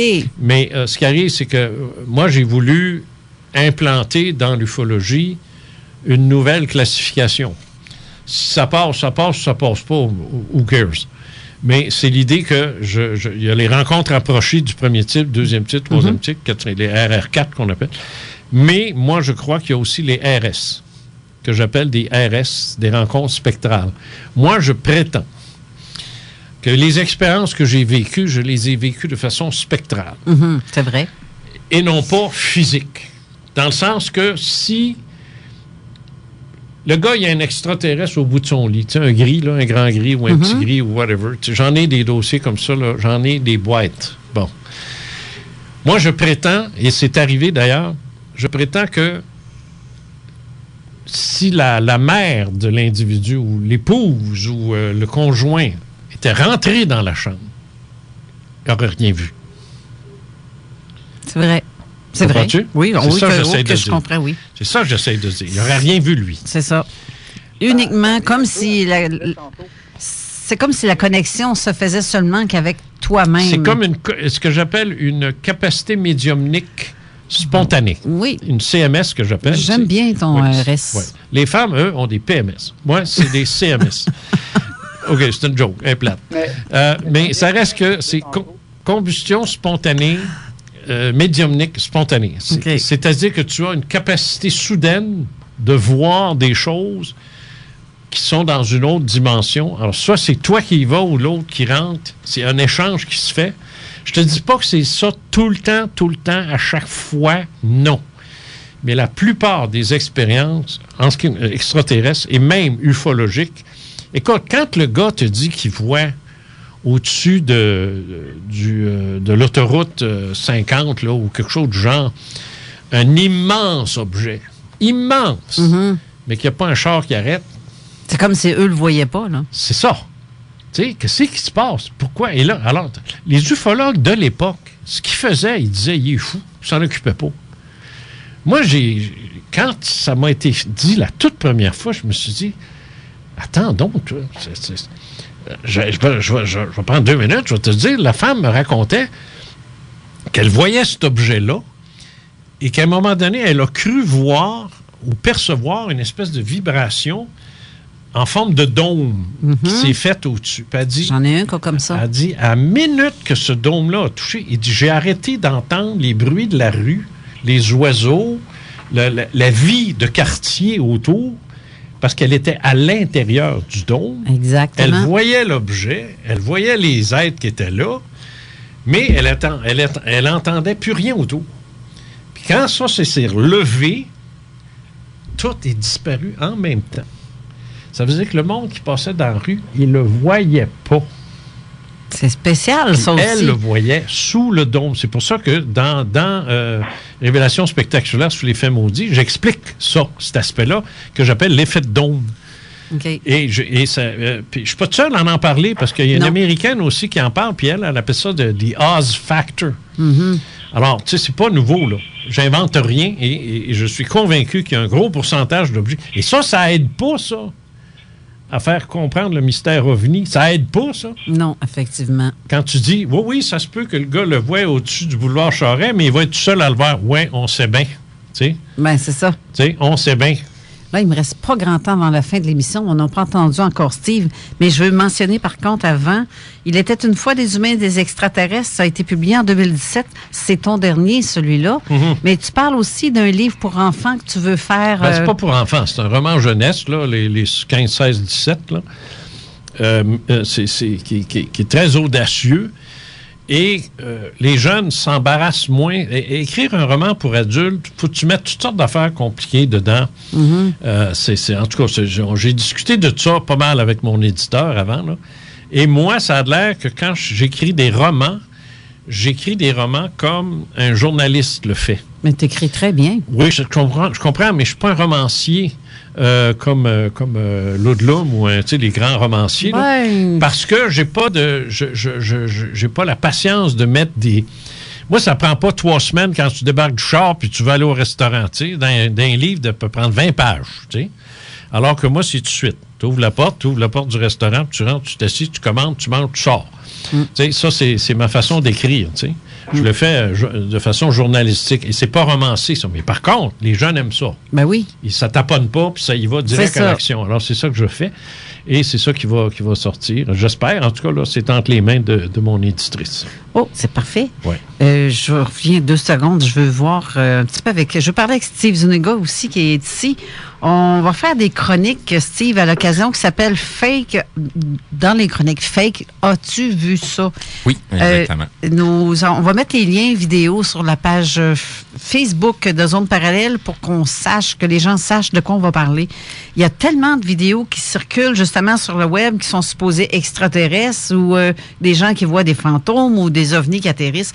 Pas atteindre qu'il y en a beaucoup de ça. Effectivement, c'est comme Jean ce qu'il expliquait tout à l'heure, c'est que il y a des gens qui décrédibilisent un peu l'ufologie, les témoignages, justement avec ce genre de montage-là, soit vidéo, montage d'images. Aujourd'hui, avec la technologie, l'ancienne technologie, c'était la lettre avec le papier. Aujourd'hui, avec un ordinateur, même un téléphone, une tablette, on est capable de simuler à peu près du n'importe quoi. C'est-à-dire surtout dans l'ufologie avec les vaisseaux. Un peu comme on s'en fait déjà parler au préalable. Dans le monde du 3D, les élèves qui veulent performer au laser examen final, c'est comme le sujet de l'heure à utiliser. Ah, le test. Exactement. Donc, qu'est-ce qu'ils font? C'est qu'ils vont faire une vidéo, ils vont prendre des images qui existent, ils vont superposer un vaisseau en 3 dimensions et vont tout simplement balancer ça sur YouTube. Ça fait partie de leur examen. Exactement. Donc, le buzz que ça va créer va déterminer un petit peu la note ou... Qu'est-ce qu'il faut faire pour dépasser ça maintenant? Exactement. Donc, c'est le côté visuel, c'est le côté sensationnel parce qu'eux autres, ils visent quoi? Leur carrière au niveau de la télévision, au niveau des films. Et ça, c'est quoi ton petit nom? Moi, c'est Steve. Steve. Ça, Steve, c'est... Tout ça, c'est des choses qui n'existaient pas, ça. Non, exact. Parce que moi, dans mon temps, il y avait non seulement il n'y a pas d'ordinateur, mais il n'y a pas de téléphone mobile, il n'y avait pas d'écran, c'était à peine si on avait 4 postes à TV. Exact. C'est le désert total, là. C'est votant flambant nu, c'est une île déserte, puis ça va ressembler à ce qu'on faisait. Alors, on n'était pas emmerdé avec ça. Et la seule chose, je veux juste rajouter ça, les seuls endroits où on avait des niaiseries comme ça, c'était des petits journaux local, Photopolis. Non. Style Photopolis, exact, ou Allopolis, jaune, la couleur du papier était jaune ou bleu. Ouais. Tu sais, puis un, c'était Midnight, minuit, je pense. Puis l'autre, c'était, je ne sais pas le nom, en jaune, mais c'était des affaires de même. Mais c'était... T'allais chez Dominion ou Steinberg, des noms de magasins qui ne disent rien, mais c'est l'équivalent du Steinberg, GA Métro. Et là, il y a encore un sac brun Steinberg chez nous. Bon. Et là, quand tu regardes, c'était au bout de la caisse. C'était ton choix, ça, de l'acheter ou pas. Moi, j'en ai acheté juste pour voir, pour constater que c'était de la cochonnerie. J'en ai plus jamais acheté. Les Américains ont ça. C'était National Enquirer. Ça existe encore. Mais c'était la seule source de stupidité qu'il y avait. Il n'y en avait pas d'autres. Alors qu'aujourd'hui, c'est sur Internet et t'admettras, Steve, que les sites sont aussi professionnels que CNN ou TVA, sont bien faits. Oui. La façon de décrédibiliser aujourd'hui, là, c'est fou. Même, on pourrait juste parler, mettons, des cas de fraude. Dernièrement, ça en est l'enfer, là, via téléphone, via courriel, via beaucoup de médias différents. Mais... aujourd'hui, la contrefaçon est tellement rendue facile, abordable pour n'importe qui. N'importe qui va se donner la peine d'écouter juste une petite vidéo tutoriel sur YouTube va être en mesure de changer ses briques, faire à peu près du n'importe quoi. C'est ça. Donc, faire des montages vidéo, ça se fait assez facilement quand on est en mesure d'aller chercher les bonnes applications, comme là, avec les téléphones et les tablettes. Tu sais, va-t'en en Jamaïque, puis si tu veux des Rolex à 20$, moi, je t'en sors pour 10. Oui. Ça se commande sur Wish. C'est partout pareil, les Nike, les pantalons, les marques, c'est tout encore. Puis même, tu vas au marché Jean Talon ici, là, à Québec, là, puis regarde. Have fun. C'est vrai pareil. Mais tu sais, comme les applications qu'ils offrent aussi sur les cellulaires où ce que tu ajoutes un fantôme, il y en a beaucoup qui utilisent ça puis ils font croire. Mais c'est ces gangs de taouins-là, excuse-moi, là, mais c'est des taouins qui font en sorte que quand on parle de quelque chose de sérieux, on passe pour des caves. Ça, je déteste. D'un certain sens, oui. Par contre, tu sais, ça en reste aussi à nous de commencer à le décrier, d'en parler. Justement, parce que, tu sais, oui, c'est peut-être des niaiseries, on essaie de pas trop perdre de temps là-dessus, mais c'est parce que tôt ou tard, si on veut faire avancer quoi que ce soit, il va falloir qu'on s'y attarde. Des bons cons, ça. Oui, exactement. Parce que justement, je voudrais que tu fasses des petits montages vidéo avec un ensemble qu'on va voir au pire, peut-être, là, aujourd'hui, on n'a plus le temps vraiment d'en parler. Non, c'est ça, la façon que je veux procéder, c'est-à-dire que, tu sais, j'ai des petits vidéos que j'ai vues il y a quelques années que je veux ramener parce que c'est des vidéos qui reviennent à tous les 2 ans. Donc, je veux essayer de vous faire un petit montage pour que les gens puissent voir déjà d'avance de quoi que je veux parler. Parce que c'est beaucoup du visuel, c'est des images. Puis si on n'a pas ce support-là, c'est un peu comme si je suis en train de parler dans le vide. Okay. Donc, ça va me prendre absolument ces petites choses-là. Mais il y a beaucoup de fraude là-dessus, même pour l'ufologie. C'est même pas de la fraude, dans le fond. Ils font juste s'amuser, les kids. Oui, c'est des trolls qu'on appelle. C'est des trolls. Ils s'amusent, ils ont du fun. Ils font pas ça pour frauder. Ils font même pas ça pour qu'on y croie. Ils ont du fun. Ça n'implique que moi, que ma parole, mais je pourrais même dire qu'il y a des gens qui sont payés pour ça. C'est pour payer pour être capable de décrédibiliser certains sujets ou minimiser certaines informations ou tout simplement créer une diversion. C'est les Russes. C'est les Russes, ça, c'est sûr. C'est des satellites. C'est les Russes. C'est un avion. C'est à cause du poison. Oui, là, avant qu'on se fasse kicker en dehors du studio, je vais être obligée de vous annoncer la fin de notre émission qui fut, ma foi, excellente parce que Jean Cazot... J'aurais aimé ça avoir un temps pour parler, là. OK, bien ça, faut que tu reviennes. Ça me ferait tellement plaisir. De toute façon, tu es chez vous ici, c'est ta place. C'est toi qui m'as emmené ici. Ben c'est ta maison aussi. Tu fais bien ça. Ben merci beaucoup. Ben tu m'as bien montré des bons trucs. Puis je pense que j'ai un bon prof aussi, il faut dire. Là. Okay. Je passe-tu l'examen? Ah, absolument. Alors, Steve, on va se revoir, je ne sais plus la date, la prochaine date. De toute façon, je me semble que c'est dans 2 semaines, 3 semaines environ. C'est ça, fait qu'on va avoir du matériel à montrer là-dessus. En masse. OK. Fait que sur ce, je voudrais remercier nos invités d'aujourd'hui, Jean Cazot, Steve Zuniga et bien sûr Jean-François, qui n'a pas eu le temps vraiment de parler de lui non plus de son côté. La semaine prochaine, on va recevoir Raymond Choquette, ufologue, Ray Blais, Josie Lévesque d'OVNI PQ et Jean-François va toujours être là comme d'habitude. Alors, je vous souhaite une bonne semaine à vous tous et dans quelques minutes, le podcast sera disponible après l'émission. Merci beaucoup tout le monde. Bye, à la semaine prochaine. Merci.